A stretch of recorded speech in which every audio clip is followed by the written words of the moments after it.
Hi, my name is Dara Carney. I'm a professional poker player from Ireland. I've been playing professionally now for 15 years. In addition to that, I'm also a coach. I present the Chip Race podcast with David Lappin, and I've written 6 books with somebody called Barry Carter. Barry and I started with a book on satellite strategy, which was an area we had identified that people hadn't really written too much about. In all of our books, Barry essentially acts as the sort of placeholder for the recreational. Barry's a recreational player himself. He makes the same kind of mistakes that recreational players typically make. Is that fair, Barry? I like to think that I don't make them now. That's the purpose of this video. But yeah, I still absolutely do. There's still gaping holes in my game. Fair enough. So in this video, we're going to look at some old school poker mistakes everyone makes and how to fix them. Probably the biggest thing that has happened to poker in the last decade or so is the arrival of the solvers.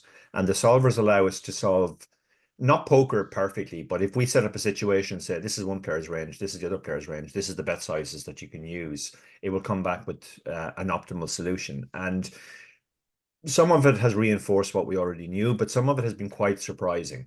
And there's still a lot of people out there, particularly playing live poker, or playing lower stakes online, who are making the same sort of mistakes over and over again. That to be honest, better, more studied players just don't make anymore. And our focus in this video is going to be on those most typical mistakes and how to fix them. So what we're going to do is, as I said, I am a recreational player, but as Dara and I have been working together, I have been learning about this and fixing my own mistakes. I'm going to actually present some of these mistakes back to Dara for his analysis. The first one, not using board coverage. Board coverage is a concept that was completely alien to me, to be perfectly honest. And it relates to making sure that we are capable of having every type of hand on every type of board. And we'll jump straight into a pre-flop range to give you an idea. So if you've never seen it before, this is GTO Wizard. This is the most commonly used solver technology these days. And what we're looking at is a hand grid of every possible hand. And this is a low jack opening range. So the hands in red are all the hands that in GTO world, the low jack should be opening in a 40 big blind effective spot in a poker tournament. Um, some of the stuff is not surprising. We play pretty much every pair, as you can see in the diagonal axis there. We play all the big aces. We're playing all the big suited hands like Queen 10 suited, King Queen suited. Small amount of the small suited connectors. But the surprising thing to a lot of people is just look at how many suited aces we play. We play all of them. We play ace two suited, ace three suited, ace four suited, ace six suited. And this will surprise a lot of people who've never looked at a range like this before. In fact, back in the day, Dara, we would have said a hand like this was susceptible to being dominated, wouldn't we? Yeah, very much so. If you go back to old books, say 15, 20 years ago, and you see the opening ranges that they recommended, they generally did recommend opening pairs because you can flop a set and a set is a strong hand. And actually they often over recommended hands like 5-4 suited and 4-3 suited because once in a blue moon they can make a very strong hand. But they tended to stay to worry a lot about domination, and stay away from, ace low kicker, king no kicker. But what the solvers have made us kind of recognize is that those ace high and king high suited hands, they make very good opens because they're just very versatile. Like when you open pocket twos, the only good flop for you has a two on it, and there's only two of those left in the deck, so you're not going to see it all that often. But when you open a hand like say ace three suited, in addition to hitting a pair or two pair, you can also hit a straight, a flush, a straight draw, a flush draw. So it's just a very versatile hand. So it covers you, board coverage. It covers you on a lot of different boards. Yeah. If you've opened ace three suited, it's not just boards with an ace or a three on it. A board like 5-4-2, you've suddenly hit a straight. Yeah. A board like 10-9-8, but all your suit, you actually have the nut flush. Also, the fact that the draws are kind of nutty is important as well, because you want, a hand like ace-4 suited is actually much better than 5-4 suited, because if you hit your 5-high flush draw and somebody else is willing to put a lot of money into the pot, good chance your 5-high flush draw or your 5-high flush isn't good. But with ace-4 suited, if you make a flush, it's always going to be the nut flush. With king-5 suited, it'll either be the second nut flush, or if the ace of the suit's on board, it'll be the nut flush. So those are the types of hands that actually have far more value. Now, when they flop a pair, we'll play them more cautiously, but that's fine as well. Post flop, we want to have every kind of hand. We want to have very, very strong hands. We want to have weak hands that can hang on for 1 or 2 bets, and we want to have hands that can just give up. And a hand like ace-4 suited or ace-3 suited fits perfectly into that category. If we flop 2 pair or a straight or a flush, we have a very strong hand. If we flop 1 pair, we have a mediocre hand, which we can bluff catch with for maybe 1 or 2 streets, depending on who we're up against. And if we miss completely, we just give up. Whereas a hand like 2s, as I said, apart from a board with a 2 on it, we're always going to have a weak hand that probably doesn't even make a good bluff catcher. Yeah, I mean, going back to the 5-4 suited type hands, there's another nightmare situation with those, which is when you make your flush on the flop and turn, and then a 4th card of the same suit comes on the turn and river, and then all your opponent needs is an offsuit 8 of hearts or whatever, and they've pulled ahead of you. And yeah, I mean, one of the areas I struggled with initially with playing ranges like this was what happened when I just flopped an ace with a very, very bad kicker. But now I've kind of realized if it doesn't have any kind of backdoor draw to back it up, then that's when I use my hand as a bluff catcher and let them fire into me when they don't have an ace. And you don't need to be blasting every single street with a pair of aces with a 4 kicker, do you? No, absolutely not. And the thing is, like, if there's an ace on the board and you have an ace, that makes it less likely that your opponent has an ace anyway. And one final point on this is that we also need bluffs in every situation. And often these types of hands make good bluffs because they flop equity. They flop a straight draw or a flush draw, and we can bluff them. But if we get to the river, let's say, and we've missed our draw, these hands can still make very good bluffs.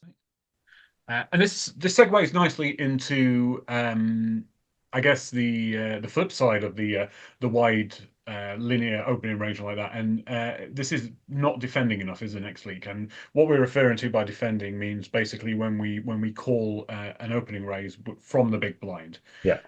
We call that defending, just basically essentially a defense against a blind steal. And the place here, as we're about to see, is in a tournament where antes are involved, we should be defending very, very wide.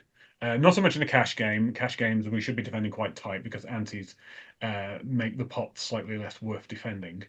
But again, let's jump into a range to see what we're talking about. Going back to our opening range, let's say the low jack has indeed opened, and it's folded around to the big blind. Now, once again, if you're new to solver technology, what we're looking at here is all the blue hands are hands that would fold to that opening raise.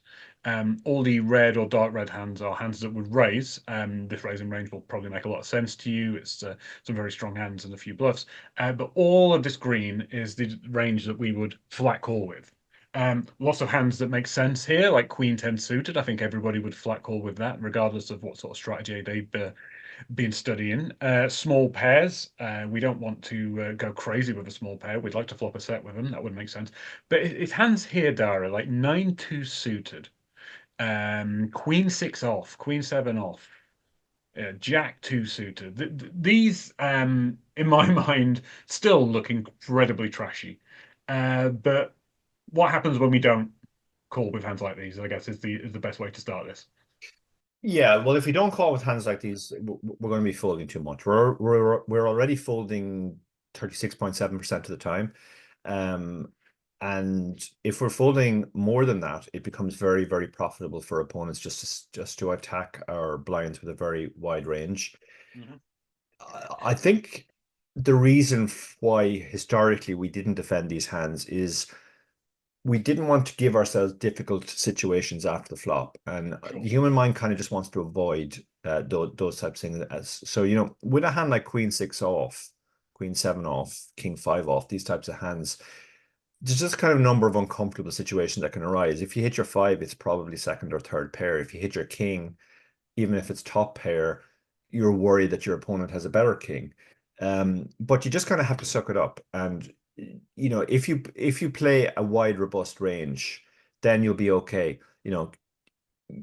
King 5 off isn't the only hand that you're calling. You're also calling king 6 off, king 7 off, king 8 off, king jack off, etc., etc. So you will have stronger kings. Sometimes you'll have a king which has hit 2 pair.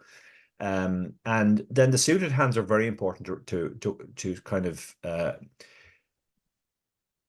flesh out your range, because in addition to flopping pairs, they can obviously flop draws as well, and that's super useful.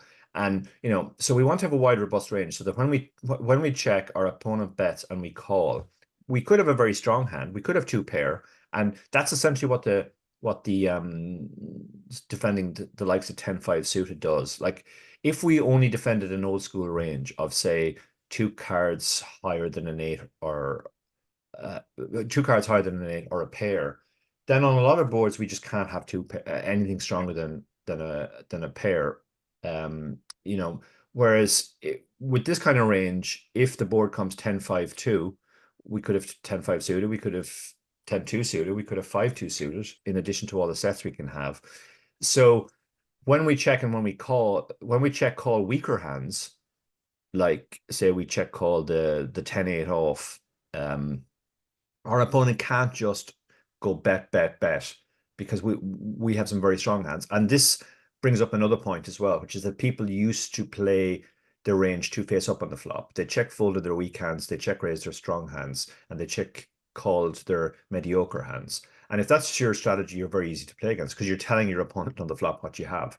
If you check raise, you have a strong hand. If you check call, you have a mediocre hand that you're probably going to fold on a later street to further aggression.